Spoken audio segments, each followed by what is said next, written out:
Hi everyone, it's Alli. I'm going to read chapter 4 of the Magic Treehouse Afternoon on the Amazon. When we left off, Jack and Annie were just about to walk down or climb down the rope ladder from their treehouse onto the Amazon floor, which is the first layer. So let's see what happens next. This is chapter 4 and it's titled Millions of Them. Jack didn't move. He kept staring down at the forest floor. "What's wrong?" Annie called from above. Jack didn't answer. "You don't see any giant spiders, do you?" Annie said. "Well, no." Jack took a deep breath. We have to keep going, he thought. We have to find the special thing for Morgan. "No spiders, nothing scary," Jack called, and he started down the ladder again. Jack and Annie climbed down through the understory. Finally, they stepped into the forest floor. Only a few rays of sunlight slanted through the gloom. The trees were very, very, very tall and very wide. Vines and moss were hanging everywhere. The ground was covered with dead leaves. "Before we do anything, I'd better check the book," said Jack. He pulled out the rainforest book. He found a picture of the dark world under the treetops. He read, "In the rainforest, many living creatures blend in with their surroundings. This is called camouflage." "Oh man," said Jack. He closed the book and looked around. "There are tons of creatures down here. We just can't see them." "Really?" whispered Annie. She and Jack peered around at the quiet forest. Jack suddenly felt unseen eyes watching them. "Let's hurry and find the special thing," said Annie. "How will we know when we find it?" Jack said. "I think we'll just know," said Annie. She headed off through the gloom.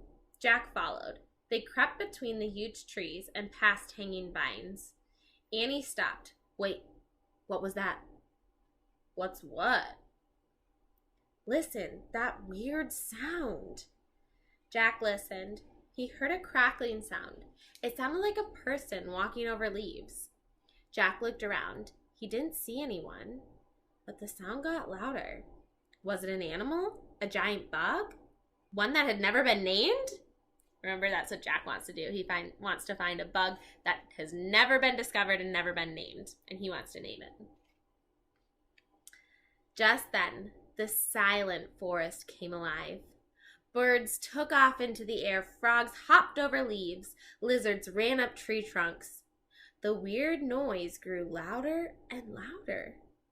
"Maybe the book explains it," said Jack. He opened the book. He found a picture of different animals running together. He read, "When animals hear a crackling sound, they flee in panic.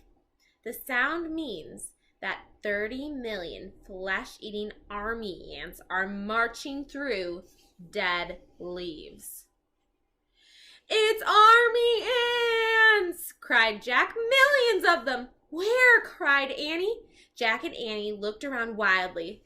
"There!" Annie pointed. Here's a picture of all the animals. There's Jack and Annie. And all these animals all of a sudden showed up, and they're all fleeing from the flesh-eating ants. Ah! I see spiders, and I see a monkey, and frogs. What else do you see? It's a lot of animals. Army ants, millions and millions of them, were marching over leaves. "Run to the treehouse!" cried Annie. "Well, where is it?" said Jack, whirling around. All the trees looked the same. Where was the rope ladder?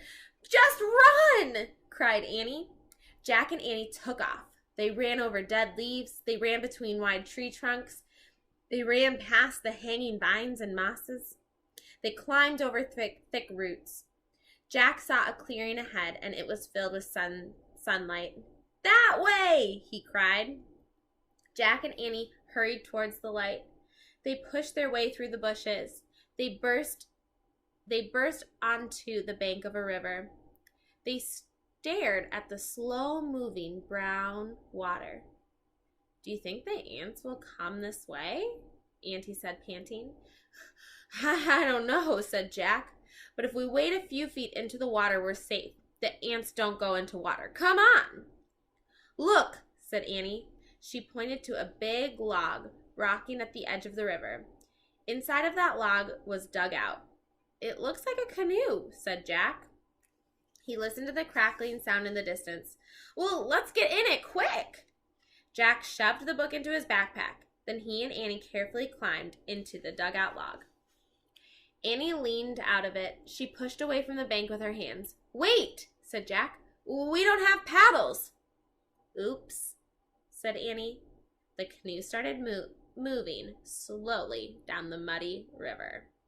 And that is the end of chapter 4 of our book.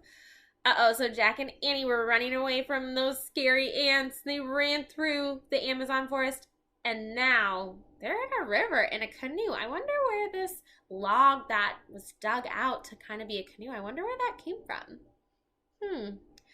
Come back and we'll read chapter 5 soon. See ya!